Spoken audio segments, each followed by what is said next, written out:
Sadhguru, what should be the role of a good parent in today's world? See, parenthood is a very funny thing. You're trying to do something that nobody has ever known how to do it well. Yes? Nobody has ever known what is the best way to parent their children. Even if you have 12 children, you're still learning. You may raise the 11 properly, the 12th one can give you works, you know.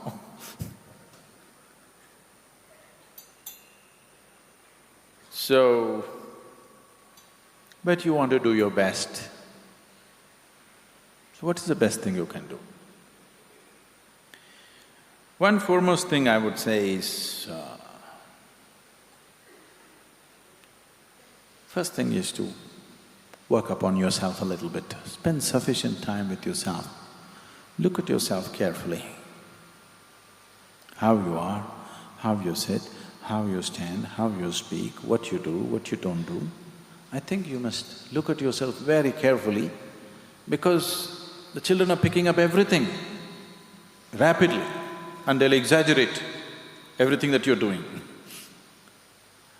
So, one foremost thing is, at least make yourself in such a way that you would like to be. Somebody may not approve, it doesn't matter. At least you made yourself in such a way that you like the way you are. At least that much you must do. Maybe you cannot raise to somebody else's standards. We don't know what kind of standards they set for you. But at least you must become the way you like it, the way you are. That is a must. But that will only create the necessary ambience. It still doesn't make you necessarily a good parent, but it creates the necessary ambience. But creating the necessary ambience is a large part of parenthood, large part. If you create the right kind of atmosphere of a certain sense of joy and love and care and discipline for yourself and your home atmosphere, generally they grow up. Of course, you want to provide opportunities for them. Each one of us can provide opportunities only to the extent it's available to us, isn't it? Yes? You cannot provide an opportunity for which you don't have access. You'll always do according to your limitations. I'm sure in that area you'll do your best, but the important thing is what kind of human beings or brats you raise. For that, what kind of human being are you is an extremely important part of raising children. So, if your wife became pregnant, it's time for transformation for you. Because now, another life is coming in. You yourself are the way you don't like yourself to be. Definitely, one more need not go that way, isn't it? So, becoming conscious of what we are doing is extremely important. What should we teach? What we should do? I think one important thing that you should teach your children is that they learn to question everything, but not with suspicion, with a genuine wanting to know. Questioning can become a very sick thing or a very healthy process. People question because they already suspect everything is evil. This is a sickness. But the basic purpose of a question is an instrument which helps you to dig a little deeper than where you are, isn't it so? Yes? Question is essentially an instrument with which you can dig a little deeper. That's the purpose of a question. If you just bring this into your child's mind, that a child can question anything, including you, the way you are, if you allow that, in a healthy way, not in a sick way, questioning things because you think something is wrong with everybody.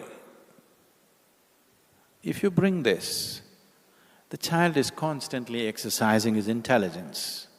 This will not ensure whether he's going to become a doctor, engineer, this, that, but one thing is clear, his intelligence is active. If you anyway put him through the necessary physical paces to give him a healthy body and an active intelligence, and of course some level of education according to what you can afford, and you bring him up without any sense of identity. Without any sense of identity, if you can bring him up, if you do not entangle his intelligence by being identified to this or that he's willing and open to everything, if you bring him up this way, the best possible that he can make out of his life, he will do. He may not become like somebody else, but he will grow to his maximum potential. Of course, it depends on along the way who he meets, what happens, what situations he gets into, whether he comes into a spiritual space or he goes into a war zone, where he ends up, who knows? Those things you cannot control, isn't it? But if you create an atmosphere of love, meditativeness, openness, when you're not identified with anything, naturally there is no sense of prejudice. If you bring up a child free of prejudice, in a loving, very open atmosphere, generally they do well, but there is no guarantee. Because there are other influences in the society, you don't know into whose hands they'll fall tomorrow morning. Yes? You may be doing your best, tomorrow morning into whose hands your child will fall. There is no insurance or guarantee. That's a risk that you're taking, always. But the only thing is, did you do your best or not? That's all there is to life.